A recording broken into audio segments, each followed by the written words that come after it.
کو دو کرتا ہے، جد و جہد کرتا ہے، وہیں معنوی رزق کی طرف سے بالکل غافل رہتا ہے۔ توجہ فرمائیے گا، مادی رزق کی میں نے مثال دی، ملازمت تھی، اچھی تنخواہ تھی، اچانک چھوٹ گئی ملازمت، انسان کو دھچکا لگتا ہے، غمزدہ ہوتا ہے، انسان دکھ میں مبتلا ہو جاتا ہے۔ لیکن یہی انسان معنوی رزق کو خود اپنے اختیار سے اپنے آپ سے دور کرتا رہتا ہے اور اس کا احساس تک نہیں ہوتا۔ معنوی رزق کیا ہے؟ اللہ کی جانب سے ہدایت معنوی رزق ہے، اللہ کی رحمت معنوی رزق ہے،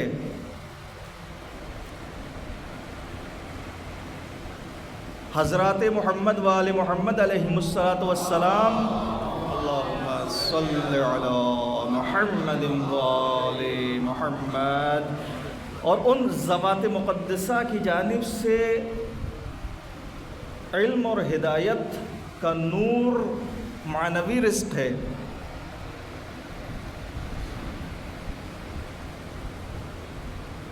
یہ انسان بھی بڑا عجیب ہے، ہاتھوں کو دعا کے لیے بارگاہ پروردگار عالم میں اٹھاتا ہے تو مادی رزق طلب کرتا ہے، پروردگار اب وہ جو کہتا ہے نا رزق حلال عطا فرما، تو پوری توجہ اس طرف ہوتی ہے کہ حلال مال عطا فرما، حلال کھانا عطا فرما، پوری توجہ اس طرف ہوتی ہے۔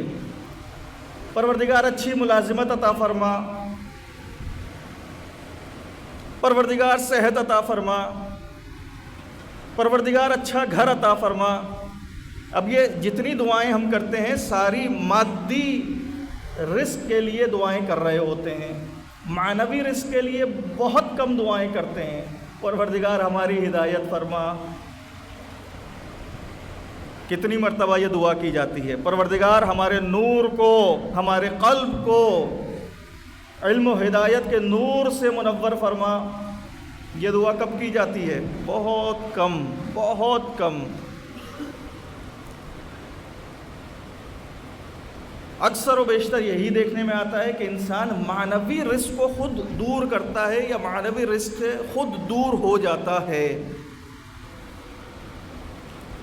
اور اس کی بارز ترین مثال، واضح ترین مثال، روشن ترین مثال، بلکہ روشن من الشمس مثال یہ ہے کہ پروردگار عالم نے جن ہستیوں کو، جن اپنی پسندیدہ ہستیوں کو انسان کی ہدایت کے لیے بھیجا، اس انسان نے انہی ہستیوں کے دروازے سے اپنے آپ کو دور کر لیا۔ آپ سے اور ہم سے زیادہ کون جانے گا مسلمانوں میں کہ بعد رحلت پیغمبر اس مسلمان نے، اس کلمہ گو انسان نے کس طریقے سے در اہل بیت سے اپنے آپ کو منقطع کیا۔ ہونا تو یہ چاہیے تھا کہ جس وقت رحلت پیغمبر اسلام ہوئی اسی وقت پیغمبر اسلام کی وصیت کے مطابق ساری کی ساری امت مسلمہ در علی پر جمع ہو جاتی اور علی سے بعد پیغمبر ہدایت کو طلب کرتی۔ کیا خیال ہے، ہونا چاہیے تھا یا نہیں ہونا چاہیے تھا یہ؟ ہاں، یہ ایام شہادت سیدہ کونین صدیقہ طاہرہ جناب فاطمۃ الزہرا سلام اللہ علیہا، صلی علی محمد وآل محمد، اور ان کے آغاز کے، شہادت کے ایام کے آغاز ہے۔ کون نہیں جانتا، چاہے زبان سے اقرار کرے یا نہ کرے، کہ بعد رحلت پیغمبر فقط تیسرے دن اس امت نے رسول گرامی اسلام کی دختر نیک اختر جناب سیدہ کے ساتھ کیا سلوک کیا۔ عامہ و خاصہ کی کتابیں بھری ہوئی ہیں روایات سے، کوئی انکار نہیں کر سکتا، چاہے اقرار کرتا نظر آئے یا نہ نظر آئے، انکار کوئی نہیں کر سکتا۔ وہ بی بی جس کا مقام اتنا بلند ہو، اتنا بلند ہو، اتنا بلند ہو کہ اگر خاندان رسالت مآب اور آل رسول معصوم ہو تو یہ منبع عصمت ہو۔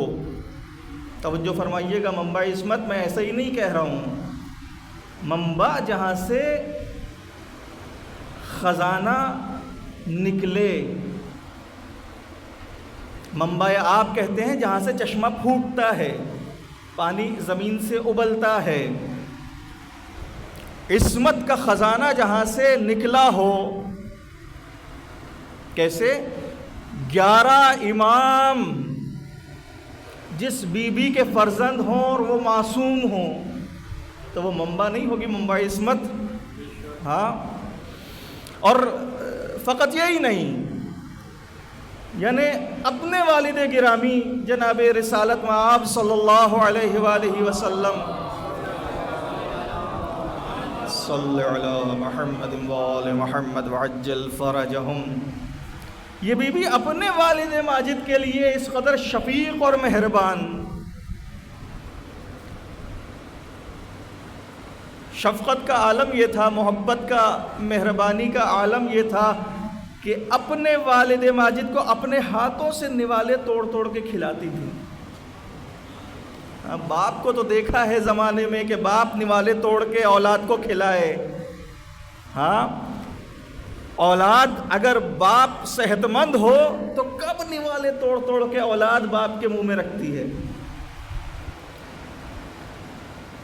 کیوں؟ اس لیے نہیں کہ وہ آپ کے والد ماجد ہیں، نہیں، اس لیے کہ آپ کے والد ماجد اللہ کی محبوب ہستی ہیں۔ یعنی اگر کسی کو مقام جناب ختمی مرتبت کا ادراک ہے تو وہ یا جناب سیدہ سلام اللہ علیہا ہیں یا جناب امیر المومنین علی ابن ابی طالب علیہ السلام ہیں۔ صلی علی محمد وآل محمد وعجل فرجہم۔ اور یہی وجہ ہے کہ وہ علم جو پروردگار عالم نے جناب رسالت مآب کو عطا فرمایا تھا، اس علم کے حصول کے لیے خدمت رسالت مآب میں جو 2 ہستیاں زانو تلمس طے کرتی تھیں وہ جناب امیر المومنین اور جناب فاطمۃ الزہرا سلام اللہ علیہا تھیں۔ اللہم صلی محمد وآل محمد وعجل فرجہم۔ علم رسالت مآب کی وارث،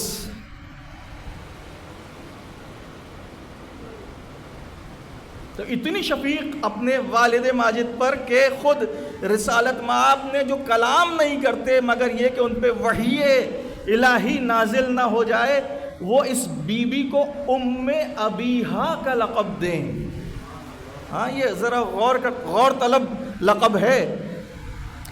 ماں تمام مخلوقات میں سب سے مہربان ہوتی ہے اولاد پر، مخلوقات میں کہہ رہا ہوں۔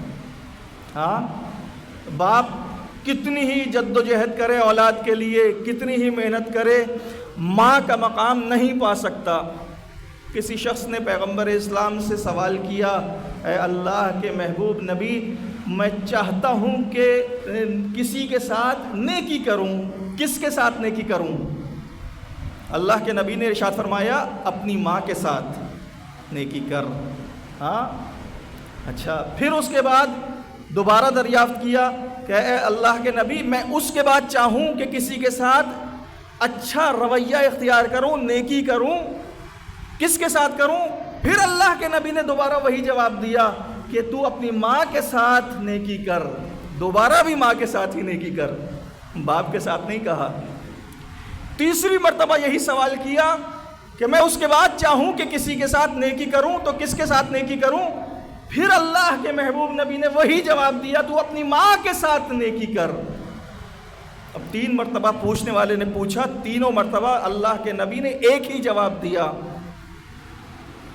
پھر چوتھی دفعہ پوچھا، شاید وہ باپ ہوگا،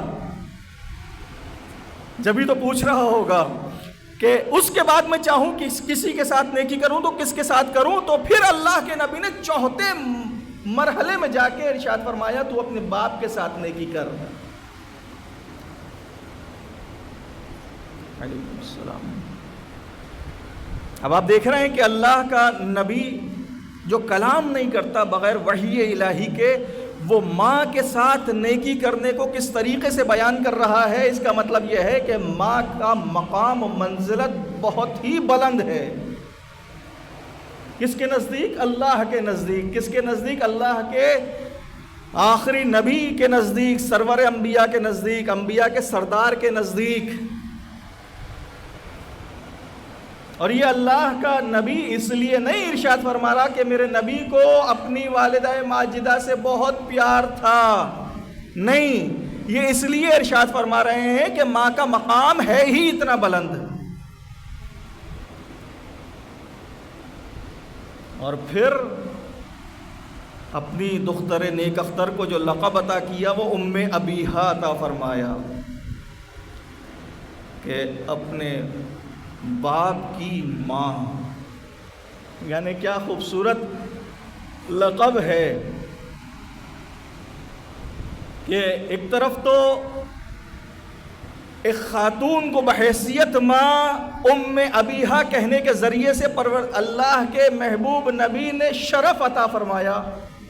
ماں کے لیے بھی تو شرف ہے نا، ہاں، ماں کے لیے بھی تو شرف ہے کہ اس کی صنف سے جناب سیدہ سلام اللہ علیہا ہیں، اور دوسری طرف جناب سیدہ سلام اللہ علیہا کی تکریم فرمائی، تعظیم فرمائی، تو ام ابیہا کہہ کے یعنی ماں کے ذریعے سے جناب سیدہ کو کی تعظیم فرما رہا ہے اللہ کا محبوب نبی۔ عزیزان محترم، جو منبع علم رسالت، اور کیا کہنے بی بی کے، کیا کہنے، یعنی بات تو تب ہے کہ جب دشمن بھی اقرار کر لے، ہاں بھئی آپ بہت سخی ہیں، آپ کا بھائی، آپ کا دوست کہتے رہے کہ فلاں صاحب بہت سخی ہیں، تو بات اتنی وزنی نہیں بنتی۔ آپ کا دشمن کھڑے ہو کے کہے کہ فلاں صاحب آپ کے بارے میں کہے کہ بہت سخی ہیں، تو پھر بات بہت اہمیت اختیار کر جاتی ہے۔ متوجہ ہیں آپ حضرات؟ اسی لیے جب دلیل لائی جاتی ہے، دلیل علمی، تو عامہ کی کتب سے لائی جاتی ہے، تاکہ بات سمجھ میں آئے کہ شیعہ اثنا عشری خاصہ تو خاصہ عامہ بھی اس بات کے قائل ہیں۔ عزیزان محترم، کیسی کیسی روایات، کیسی کیسی، پوچھنے والے نے پوچھا کہ اللہ کا نبی سب سے زیادہ کس سے محبت کرتا تھا؟ تو بی بی عائشہ نے کہا کہ اللہ کا محبوب نبی سب سے زیادہ فاطمۃ الزہرا سلام اللہ علیہا سے محبت کرتے تھے۔ محمد وعجل فرجہم۔ ہم تاریخی واقعات کو ایک طرف رکھتے ہیں، لیکن جو رشتہ تھا جناب سیدہ سلام اللہ علیہا اور ان خاتون کے درمیان، وہ تو ایسا نہیں تھا جناب خدیجہ کی بیٹی کی تعریف جناب عائشہ کر رہی ہوں۔ ہاں، پھر پوچھا کہ سب سے زیادہ مشابہ جناب رسالت مآب کے کون ہے؟ تو پھر انہی خاتون نے یہ کہا کہ جناب سیدہ سلام اللہ علیہا کہ سب سے زیادہ مشابہ جناب رسالت مآب سے جناب سیدہ فاطمۃ الزہرا سلام اللہ علیہا ہے۔ صلی علی محمد وآل محمد۔ تاریخ نے یہ تک لکھا ہے کہ جیسے میرے نبی چلا کرتے تھے جناب فاطمہ بھی بالکل ویسے ہی چلا کرتی تھیں۔ جو خوشبو میرے نبی کی تھی وہی خوشبو جناب سیدہ سلام اللہ علیہا کی تھی۔ مقام و منزلت بہت بلند ہے، بہت بلند ہے۔ منبع علم الہی، مکتب رسالت مآب کی خاص شاگرد، خاص شاگرد، یہاں تک کہ جناب رسالت مآب کے مکتوبات بھی جناب صدیقہ طاہرہ کے پاس محفوظ تھے۔ کوئی جناب سیدہ کی خدمت میں حاضر ہوا اور دریافت کیا کہ آپ نے اپنے بابا جان جناب ختمی مرتبت سے ارث میں کچھ علم پایا؟ جناب سیدہ سلام اللہ علیہا نے جواب دیا کہ ہاں، ہم نے ان سے ارث میں علم بھی پایا۔ کیا ہے؟ جناب سیدہ نے اپنی کنیز جناب فضہ کو حکم دیا کہ وہ اوراق جن پر رسالت مآب کی تعلیمات درج ہیں وہ لے کر آؤ۔ اب ذرا سماعت فرمائیے گا کہ خود جناب سیدہ سلام اللہ علیہا کو وہ علم کتنا عزیز تھا جو رسالت مآب نے آپ کو عطا کیا۔ توجہ کے ساتھ جناب فضہ نے کہا کہ اے شہزادی، وہ اوراق میں کہیں رکھ کے بھول گئی ہوں۔ تو جناب سیدہ سلام اللہ علیہا نے جواب دیا کہ اے فضہ، وہ اوراق، وہ صفحات جلدی تلاش کر کے لاؤ، اس لیے کہ وہ اوراق مجھے حسن اور حسین کی طرح عزیز ہیں۔ اللہم صلی علی محمد وآل محمد وعجل فرجہم۔ عزیزان محترم، جناب امام حسن اور جناب امام حسین کتنے عزیز ہوں گے جناب سیدہ کو، ہم اور آپ تصور نہیں کر سکتے۔ شاید کسی کے ذہن میں آ رہا ہو کہ جتنے ایک ماں کو اس کے فرزند عزیز ہوتے ہیں اتنے عزیز ہوں گے، جبکہ یہ حقیقت نہیں ہے، اس لیے کہ وہ مہر و محبت، وہ الفت جو جناب سیدہ سلام اللہ علیہا کے دل میں تھی، وہ کوئی عام محبت نہیں تھی جو کسی بھی ماں کے دل میں اس کی اولاد کے لیے ہوتی ہے۔ کیوں؟ اس لیے کہ جتنی صفات پسندیدہ اور صفات حمیدہ جناب ختمی مرتبت کی تھیں، وہ سب کی سب صفات ایک مکمل شکل میں جناب صدیقہ طاہرہ سلام اللہ علیہا کے ہاں بھی پائی جاتی تھی۔ میں تھوڑا سا آسان کر کے بیان کرنا چاہ رہا ہوں، یعنی اگر اللہ کا محبوب نبی صادق ہے تو صداقت اپنے کمال کو جناب سیدہ کے ہاں بھی پائی جاتی ہے۔ یاد رکھیے گا، اگر اللہ کا محبوب نبی امانت دار ہے، امین ہے، تو وہی امانت داری جناب سیدہ سلام اللہ علیہا کے ہاں بھی بطور اتم کامل ترین صورت میں، وہی کامل ترین صورت جو جناب ختمی مرتبت کے ہاں پائی جاتی تھی، اسی صورت میں جناب سیدہ سلام اللہ علیہا کے ہاں بھی پائی جاتی ہے۔ اور ہر چیز کو دیکھ لیجئے، شرافت کو دیکھ لیجئے، نجابت کو دیکھ لیجئے، طہارت کو دیکھ لیجئے، عصمت کو دیکھ لیجئے، مہر و محبت کو دیکھ لیجئے، ہاں شرافت کو دیکھ لیجئے، ہر چیز، ہر پسندیدہ صفت جو رسالت مآب کی تھی، وہ صفات ائمہ طاہرین بالخصوص جناب سیدہ سلام اللہ علیہا کے ہاں بھی پائی جاتی ہے۔ یہ وہ ہستیاں ہیں جو مظہر مہر و محبت پروردگار عالم ہیں۔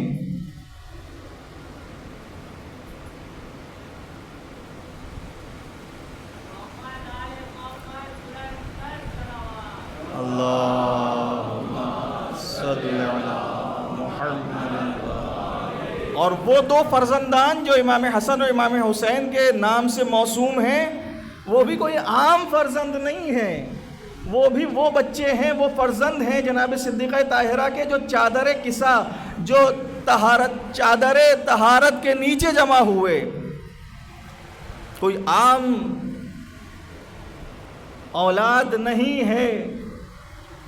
ماں بھی ایسی، بچے بھی ایسے، تو اس ماں کو وہ بچے کتنے عزیز ہوں گے۔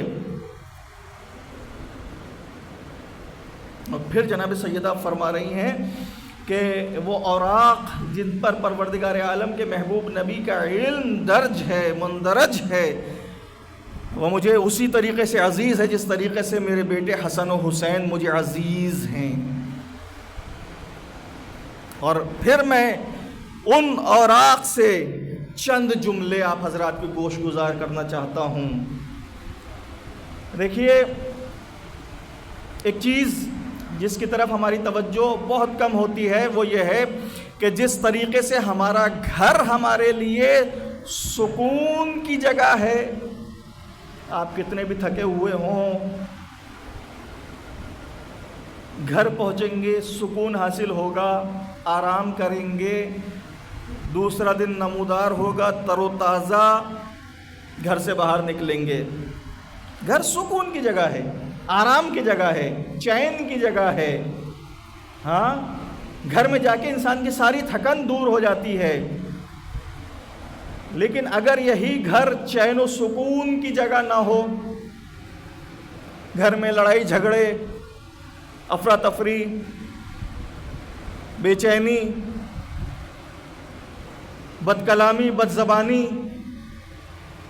اگر ہوتی ہو، تو اگر باہر سے انسان ذرا سا اچھا مزاج لے کے اچھے موڈ میں بھی گھر آیا ہو تو گھر آ کے وہ سارا موڈ خراب ہو جاتا ہے۔ تو گھر جہاں سکون کی جگہ ہے، اگر یہی گھر بہترین کیفیت و بہترین حالت میں نہ ہو تو یہی گھر انسان کے لیے عذاب بن جاتا ہے۔ گھر کا ماحول خراب ہے تو آپ کا اور موڈ خراب ہوگا، طبیعت خراب ہوگی، غصہ آئے گا، اور تھکن بڑھ جائے گی، اور جھنجھلاہٹ بڑھ جائے گی۔ لیکن اگر گھر میں سکون ہے، چین و سکون ہے، امن و امان ہے، تو آپ گھر جائیں گے تو آپ کو آرام ملے گا، سکون ملے گا۔ تو گھر کا سکون میسر کرنا ایک خاتون کی ذمہ داری ہے۔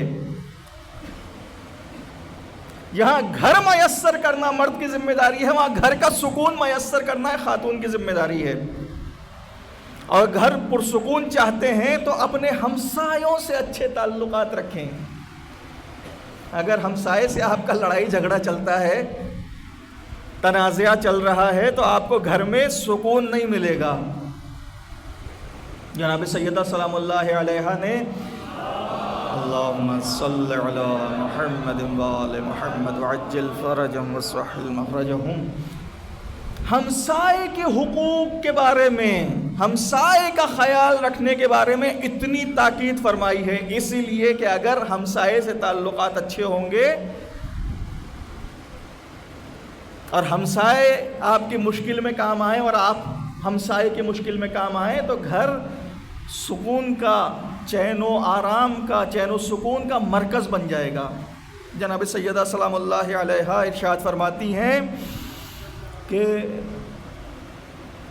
وہ شخص مومن نہیں ہے، اب میں عربی نہیں پڑھ رہا ہوں، وہ شخص مومن نہیں ہے کہ جس سے اس کا ہمسایہ امن و امان میں، چین و سکون میں نہ ہو۔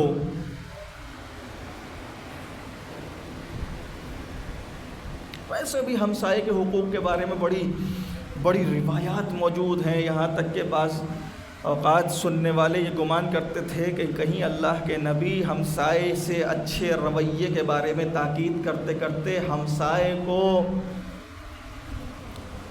میراث میں حقدار قرار نہ دے دیں۔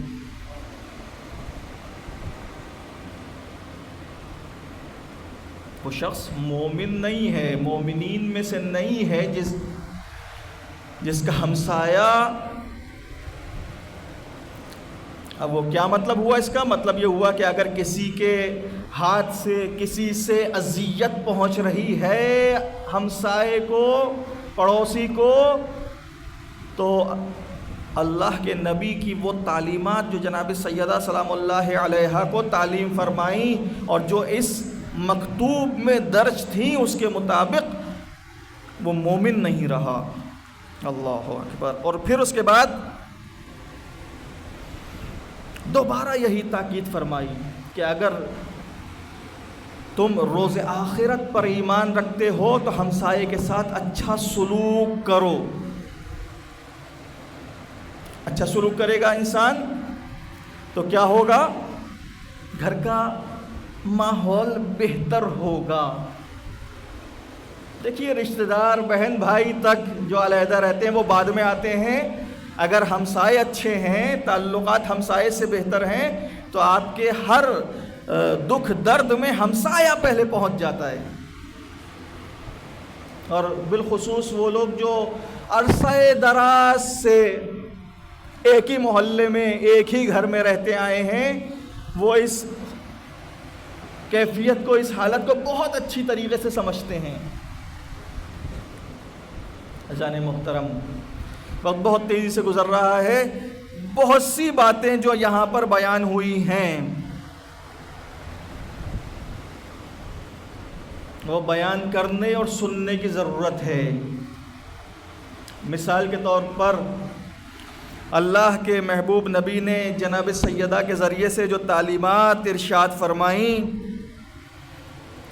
وہ تعلیمات یہ ہیں کہ اللہ اس پر غضبناک ہوتا ہے، توجہ کے ساتھ سماعت فرمائیے گا، کہ جو فحش باتیں کرتا ہے، فحش حرکتیں کرتا ہے، جو گالی بکتا ہے، جو بات بات پہ قسمیں اٹھاتا ہے۔ اچھا اللہ غضبناک ہوتا ہے تو کیا خیال ہے ہمیں ان کاموں سے بچنا چاہیے یا نہیں بچنا چاہیے؟ نہیں، یہاں تو ہلکے ہلکے سر ہل رہے ہیں۔ ہلکے ہلکے ہلنے کی وجہ میں جانتا ہوں، کیونکہ قوت ارادی بڑی کمزور ہے۔ ہاں، اپنے اپنے دل میں بہت سے لوگ، سب نہیں، بہت سے لوگ یہ کہہ رہے ہیں کہ ہم تو یہ کام کرتے ہیں، اب یہ کام تو ہم چھوڑ نہیں سکتے، لہذا ہلکے سے سر ہلا دو کافی ہے۔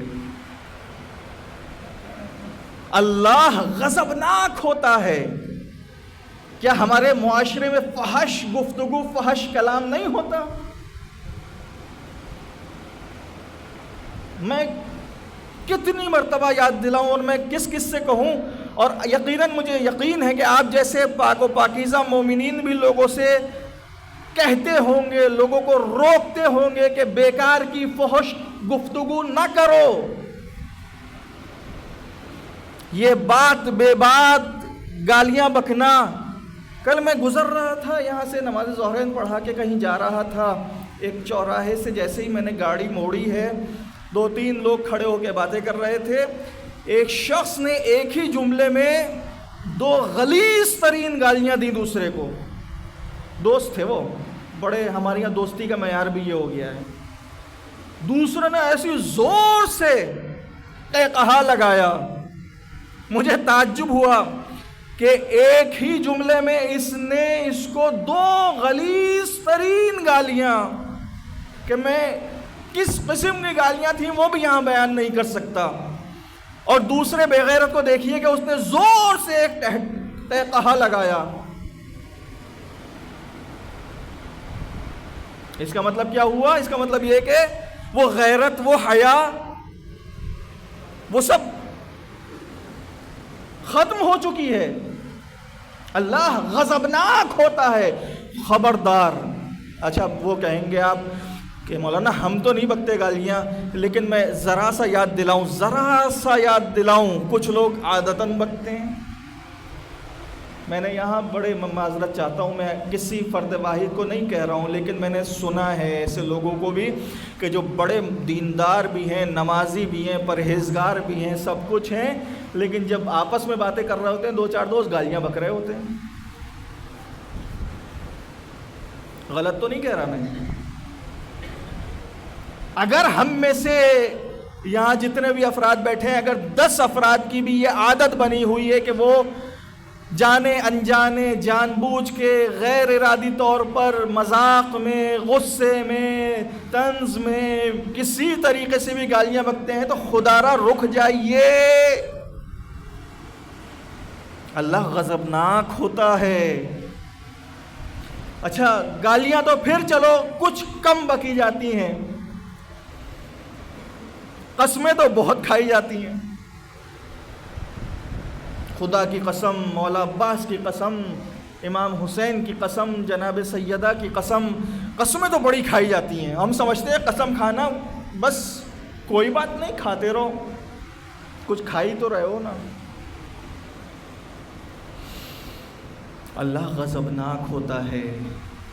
میری بیوی تعلیم فرما رہی ہیں، یہ تعلیم وہ تعلیم ہے جو اللہ کے محبوب نبی نے میری بیوی کو تعلیم فرمایا اور آپ نے اس کو تحریر کیا۔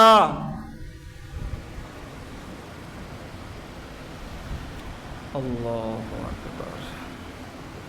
اور پھر آخری جملہ کہ یہ 3 کام کرنے والا یا ان تینوں میں سے کوئی بھی کام کرنے والا جہنمی ہے۔ خدا را توجہ کیجئے، خدا را اپنی زبان کو قابو کیجئے۔ عزیزان محترم،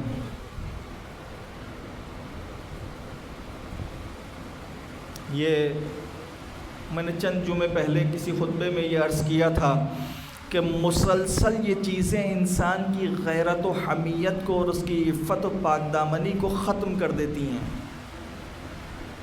مسلسل بیہودہ، بے مقصد اور فحش کلام کرنا انسان کی غیرت کو ختم کر دیتا ہے۔ یہ تو اللہ کا، اب میں اس پہلو کی طرف بھی ذرا سی روشنی ڈال دوں، یہ تو اللہ کا نہ جانے کتنا بڑا انعام ہے کہ ہمارے لیے گناہوں کے دروازے خود ہمارے رب نے بند کیے ہوئے ہیں۔ توجہ چاہتا ہوں، یہ اللہ کا کتنا بڑا انعام ہے۔ ایک صلوات پڑھیں حضرات محمد وآل محمد،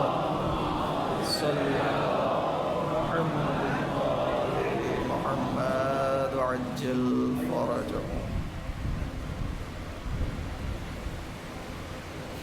یہ اللہ کا بہت بڑا انعام ہے کہ اس نے گناہوں کے دروازوں کو ہم پہ بند کیا ہوا ہے۔ ذرا غور تو کیجئے کہ اگر ایک مرتبہ رحمت پروردگار نہ ہو اور گناہوں کی آزادی ہمیں حاصل ہو جائے تو ہمارا کیا حشر ہو۔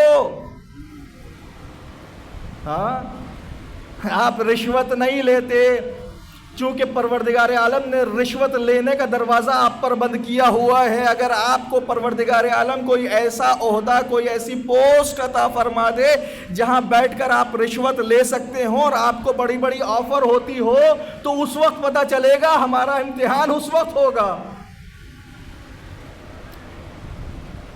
اگر اس عمر میں پہنچنے کے باوجود آپ پاک دامن ہیں اور آپ نے کسی نامحرم کی طرف کبھی ہاتھ نہیں بڑھایا تو یہ لطف پروردگار عالم ہے، ورنہ ہم کیا اور ہمارا ایمان کیا۔ توجہ کیجئے گا، اس میں ہمارا کوئی کمال نہیں ہے، ہمارا کمال تو بس نیت خیر رکھنے کا ہے۔ اگر خدا نہ خواستہ ہماری زندگی میں کوئی ایسا لمحہ آ جائے تو اس وقت پتہ چلے گا کہ ہمارا ایمان کس درجے کا ہے۔ اس طرف غور کیا کیجئے، ہمیشہ پروردگار عالم سے اس کا لطف طلب کرتے رہیں کہ پروردگارا ہم پر گناہوں کے دروازے بند فرما، ہمارے لیے گناہوں کے دروازے نہ کھول، ہم سے فقط اتنا ہی امتحان لے جس کے ہم اہل ہیں۔ امتحانی پرچے میں اگر سوال مشکل آ جائے، جس سوال کو حل کرنا آپ کے بس کی بات نہ ہو، تو امتحان میں فیل ہو جاتے ہیں آپ۔ ایسے ہی دنیا کی زندگی میں اگر ایسا امتحان درپیش آ جائے جس امتحان سے کامیابی سے نکلنا ہمارے بس میں نہ ہو، تو ہم اس امتحان میں فیل ہو جائیں گے، ناکام ہو جائیں گے۔ عزیزان محترم، وقت بہت ہو گیا۔ دنیا میں ہر طرف ظلم ہے، ہر طرف ناانصافی ہے، ہر طرف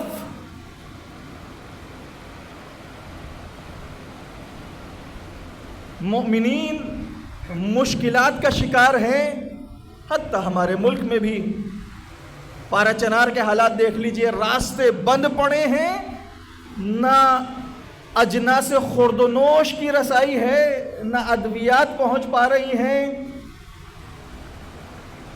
اور پورے کا پورا میڈیا، تمام چینلز، تمام ذرائع ابلاغ سب کے سب خاموش ہیں، جیسے کچھ ہو ہی نہیں رہا۔ حکومت بھی اپنے دھندوں میں لگی ہوئی ہے، آدھی کوشش کرسی بچانے کی، آدھی کوشش لوٹنے کی ہے۔ عوام کا کیا ہو رہا ہے کوئی فکر نہیں ہے۔ یہاں نماز جمعہ کے اس خطبے کے توسط سے میری ارباب اختیار سے یہ درخواست ہے کہ خدا را ظالموں کو اتنی چھوٹ نہ دیں، خدا را ظلم کی بیخکنی کریں، کم سے کم اتنا تو کر سکتے ہیں کہ صحیح و غلط کو چھوڑ دیں، اتنا تو کر سکتے ہیں کہ جو ظلم ہو رہا ہے اس کو ہی بند کر دیں۔ کون ظالم ہے کون مظلوم، اس کو چھوڑ دیں ایک طرف۔ کم سے کم یہ جو قتل و غارت گری ہو رہی ہے، یہ جو ظلم کا بازار گرم ہے، قتل و غارت گری کا بازار گرم ہے، اسی کو روکا جائے۔ نہیں، عزیزان محترم، دست دعا بلند کیجئے، بارگاہ پروردگار عالم میں دعا کا وقت ہے۔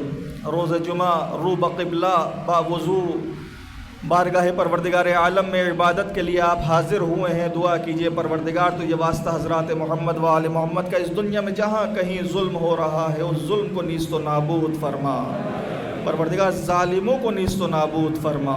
پروردگار تو یہ واسطہ حضرات محمد و آل محمد کا، مومنین، شیعان حیدر کرار، عزاداران سید الشہداء، سیرت اہل بیت پہ عمل کرنے والے، اس دنیا میں جہاں کہیں آباد ہیں ان کی جان، مال، عزت و آبرو کی حفاظت فرما۔